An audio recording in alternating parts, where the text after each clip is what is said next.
RudyNimocks. I'm fine. I'm fine. Good. And you can call me Rudy, by the way.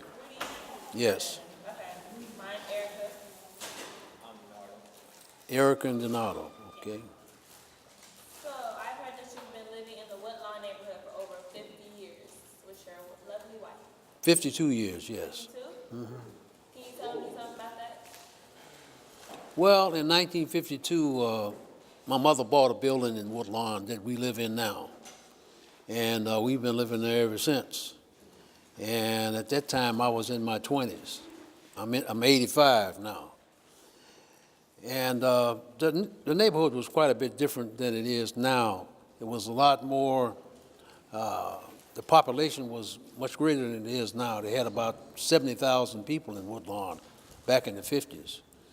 And now the population is only about 27,000 people.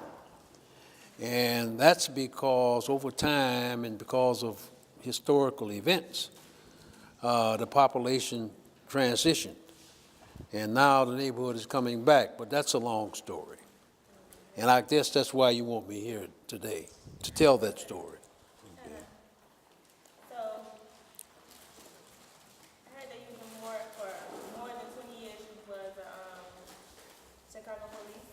Oh, more than 33 years I was with the Chicago Police Department. And then I was the chief of police at the University of Chicago for 20 more years after that. And I've been in this position I hold now as the director of community partnerships for the last 5 years.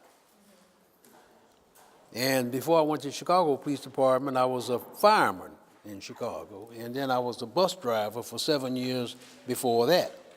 So that goes all the way back to the 1940s and 50s. So what college did you graduate from? I went to the Illinois Institute of Technology. But I don't want you kids to make the same kind of mistake that I did. I didn't go to college until I was 40 years old. And then I started college going part-time, and I eventually got my master's degree going part-time and while I was working. And I also ended up teaching at DePaul and at IIT for a while, part-time, before I left the Chicago Police Department and came to the University of Chicago. So what do you feel, do you feel that the police department is better now than it was back then? Oh, absolutely, absolutely. When I started off as a police officer in the 50s, police officers were a lot different. They went about doing their work a lot differently than they do now. If you want to compare police officers now to the ones back in 1950, and in the 50s when I started, I think now they're a lot more professional. And now, police officers are more oriented to work in the community as partners, rather than working in the community and being apart from the community. When I started off in the 50s as a police officer, you rarely saw a patrolman at a community meeting because the attitude in the police department then was that police officers are not social workers. We're out there to keep order, and that's all we do. But over the years, that attitude changed, and it changed because a lot of other things changed in this country, and that's still a long story. You have any children? Oh yeah, I had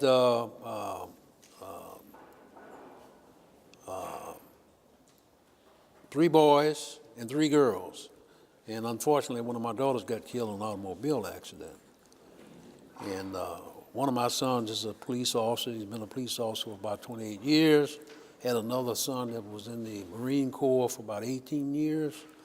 And I had another son that hadn't been doing much of anything his entire life. And then my daughter is, my oldest daughter is a grandmother now, because I have grandchildren and great-grandchildren and great-great-great-grandchildren, because I got married the first time when I was 20 years old, and I've been married 3 times, and this last marriage has lasted 44 years. So it took me 3 times to get it right. But I think I should talk to you a little bit about some of the changes that I kind of alluded to a few minutes ago when I first started, how things have changed over the years. I grew up around 37th and King Drive. Back in those days, King Drive was called South Parkway. And after Martin Luther King came and went and passed away, they changed King Drive to South Parkway. But anyway, I grew up around 37th and South Parkway. I went to Wendell Phillips High School and grammar school. I graduated from Wendell Phillips High School in 1947. And the week after I graduated, I went to the service. I stayed for about a year and a half, 2 years, came out, and then I came back and started working. Before I went to the service and while I was going to school, I was running around with a gang. I started a gang called 13 Cats. And the difference with the so-called gang bangers then and now is the fact that we didn't have any guns. And there were very little drugs to speak of. Marijuana was out there, but cocaine and crack and heroin was, we didn't know anything about that. But we fought just like they're doing now. And what really changed my life was the fact that after I got out of the service, I discovered that all the young people, all the guys that ran around with me, you call them homies. That's what you call them now. But all my friends, they were either dead, in the penitentiary, so forth. And that really put something on my mind. And I decided that that wasn't going to happen to me. So I kept working and trying to go to school part-time and that sort of thing. And I eventually ended up, I worked at the post office for a while as a temporary clerk. And then I was a bus driver for about 7 years. And all the time I was raising, kids. And eventually I became a Chicago fireman for a year. And that was in 1955. And then in 1956, I became a Chicago police officer and stayed there until 1989, from 1956 to 1989. When I left the police department, I was like the number 3 person in the police department. I was a deputy superintendent. And along the way, I was the candidate for superintendent of the police twice. Once while Harold Washington, twice while Harold Washington was first elected mayor. But that was during the 60s. And this country really started to change in the 60s because of the social upheaval. We had riots all across the city, all across this city, and also across the country. But fortunately, Woodlawn didn't suffer from all the disaster of the riots like a lot of other parts of Chicago did, especially the west side. And Woodlawn kind of survived because of, believe it or not, the Blackstone Rangers had a lot of power in Woodlawn then, and they decided that Woodlawn wasn't going to be destroyed by a riot. So they put the word out, and it was pretty peaceful in this part of the city. A lot of people don't realize that because you hear a lot of negative stuff.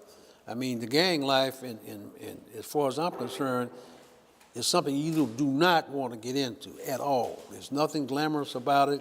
It's dangerous, and you're probably going to end up dead before you're 30 years old.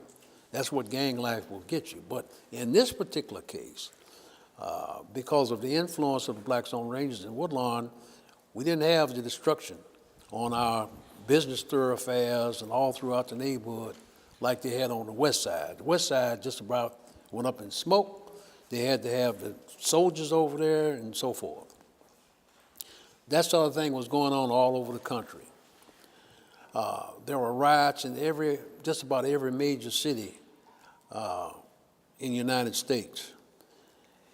And as a consequence of the riots, the government decided that they were going to do some research to find out why is all this turmoil? Why are people rioting in this country? What causes riots? So as a result of that research, they looked at a lot of different things. They looked at education, they looked at housing, they looked at incarceration, they looked at the penitentiaries, they looked at the police, and so forth. And then they came up with this big study to show what caused all this turmoil in the United States of America. It's a very serious thing back then. That's at the same time or in the same era that Martin Luther King was assassinated, and the president was assassinated, Kennedy was assassinated, and his brother was assassinated, and a lot of other people. Churches were being blown up down south. So there was a lot of bad stuff going on in the United States. But after that study was made, then people started to, the government started making recommendations. And one of the most important elements that one of the most important influences that they looked at during the study was how the police operated in this country. And that's when it was decided that the police should be more involved with community affairs.